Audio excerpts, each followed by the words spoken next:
have always thought I was a patient person until motherhood took this patience to a new level.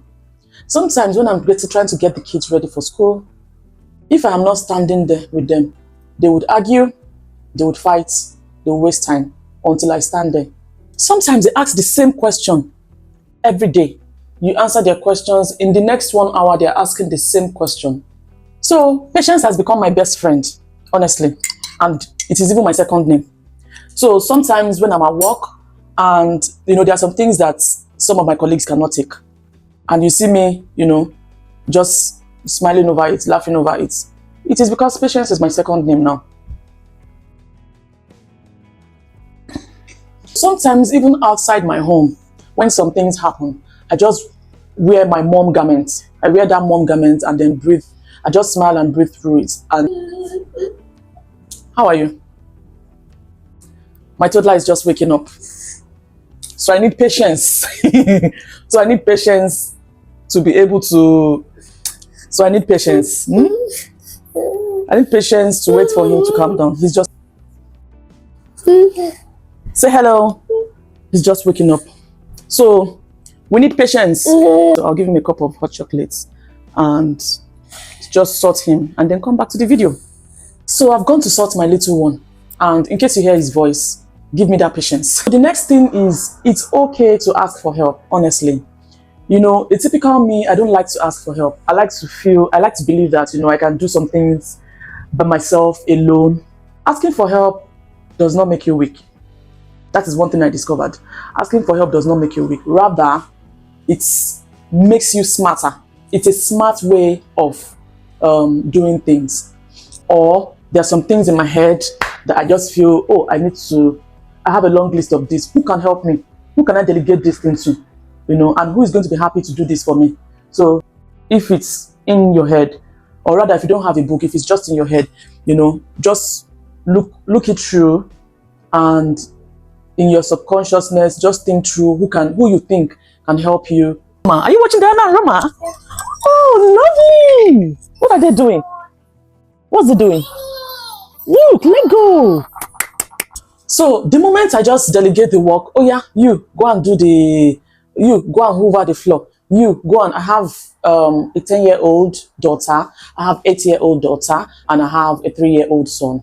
So I just divide the work according to their age, and boom, the work is done. They get it done. So all I need to do is, they may not do it as perfect as I want. So all I need to do is just to touch up. But then the work is done, and I'm not as stressed as I should be when I carry the whole thing on my head.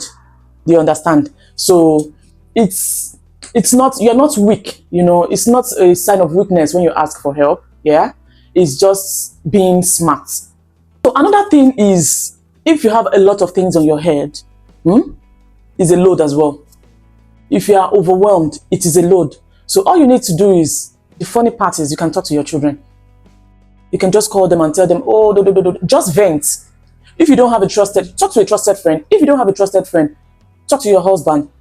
If you don't have a child, just take a pillow and talk to the pillow. It sounds funny, but it's a therapy. Just say it out. So the moment you're saying it out, you're taking the load off your head and then putting it down, taking it out of your head, and it makes you feel lighter. Trust me, you can't do this alone. So sharing the load has made me a better and less stressed mom. You cannot do it alone. Nobody said you're supposed to do it alone. No. You don't have to do it alone. So as a mom of 3, I've learned that a clean home is not realistic, I tell you. Before I used to get myself stressed up, I scream at the top of my voice, the whole place is messed up and all that.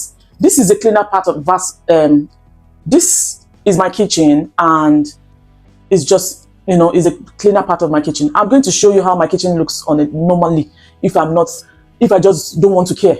A clean house to me is a miracle, I tell you. I'm not even capping, it's a miracle. When the house is clean, it's a miracle for me.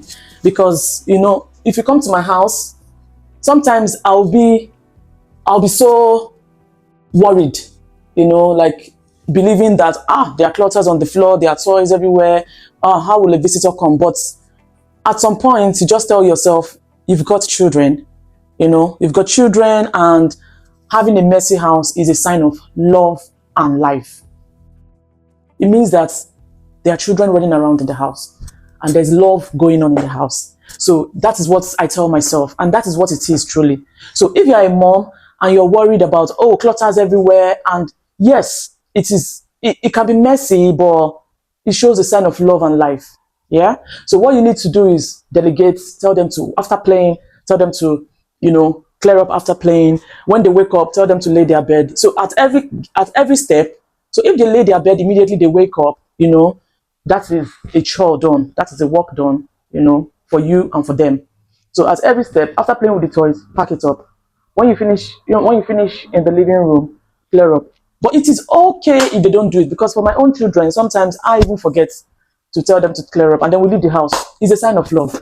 So don't kill yourself. Don't bother. Don't. So I still strive. So I still strive for orderliness, but I don't beat myself over it again, because I feel that, the memories there are memories, that I have to enjoy at this point, and you know what? They grow up so fast. They grow up really fast. So those are the memories I'm going to cherish. So don't beat yourself. It's okay, right? So another lesson I've learned is most times I put myself last.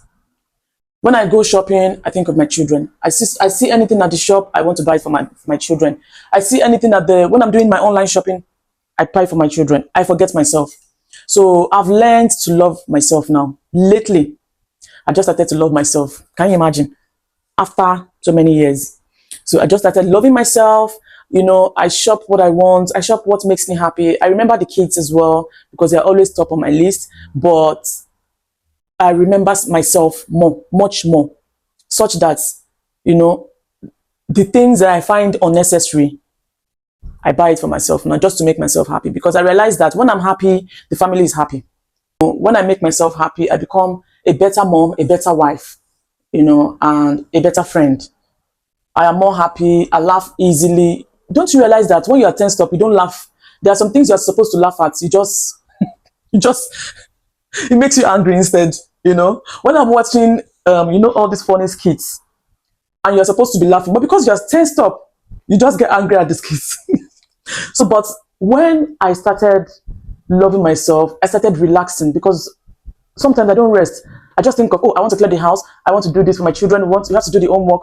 When I started relaxing, I'll just sneak into the room, have a nap, or I'll just hide somewhere, take a cup of tea, or I'll just take a walk.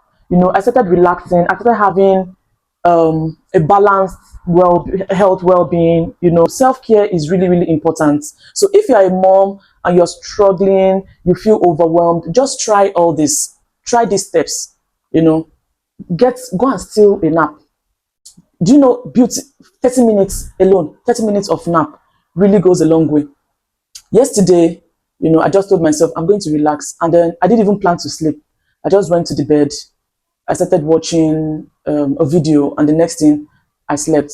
I put on my alarm. I put the alarm on, just so that I won't be late to picking the kids in school, because I'm off. I was off yesterday. I'm off today as well.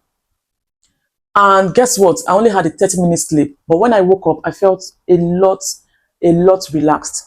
I felt relaxed. I felt, I felt more composed. I felt better.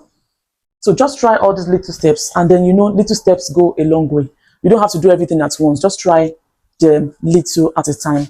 Self-care is essential. You can't pour from an empty cup. You can't pour from an empty cup. It's very essential. Another lesson is, before I became a mom, I never knew that you could love someone so much that it hurts. I cried when my children cried. Sometimes. I cried when I had my first baby. Anytime this baby is crying. When I had my first baby, anytime she's crying, I cry as well. I don't know where the cry was coming from. The nurses, it started from the hospital, when I had the babies. My children had, every of my child had done this. So right from the hospital, from my first child in the hospital, and being a first mom, that love was unconditional, such that my baby is crying, I am also crying. And the nurses find it very amusing, To them, the nurses find it very amusing. But to me, It was like an unconditional love. I didn't know where the cry was coming from. Whatever pain they are feeling, I am feeling it. So it was like that for me. The love I feel for my children, my family is infinite. It is endless. Even on the days that they get on my nerves, the next thing you are seeing me peeping at them, looking at them, or when I give them to face the wall, you know, all those go and lock yourself in your room and all of that. At the back of my mind, I still feel a kind of softness, and then I go back to them and check on them, you know. So I found out that I was engulfed in love.